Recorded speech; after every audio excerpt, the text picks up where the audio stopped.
صحابہ کرام کی دو جماعتیں تھیں. ایک جماعت حضرت امیر معاویہ کے ساتھ میں تھی اور ایک جماعت حضرت علی رضی اللہ تبارک و تعالیٰ عنہ کے ساتھ میں تھی. صحابہ میں جو مشاجرات اور جو اختلافات ہوئے ان میں ہم نیاز مندوں کو جنہیں دین صحابہ سے پہنچا ہے اگر وہ نہ ہوتے تو آج ہم مسلمان نہ ہوتے. اور حضور کے کلمہ پڑھنے والے لا الہ الا اللہ محمد رسول اللہ پڑھنے والے لوگ دنیا کے پردے پر نہ ہوتے. یہ صحابہ کرام ہی ہیں جن سے ہم کو اللہ کا اور رسول کا دین ملا.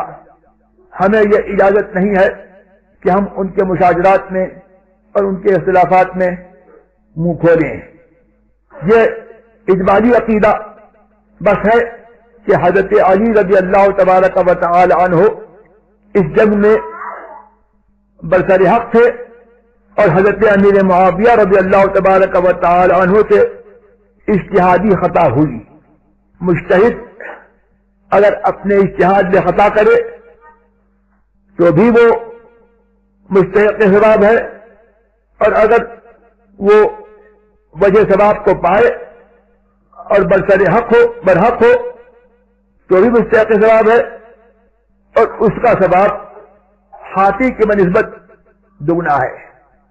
بس یہی ہم اہل سنت والجماعت کے لیے اور ہماری نجات کے لیے بس ہے.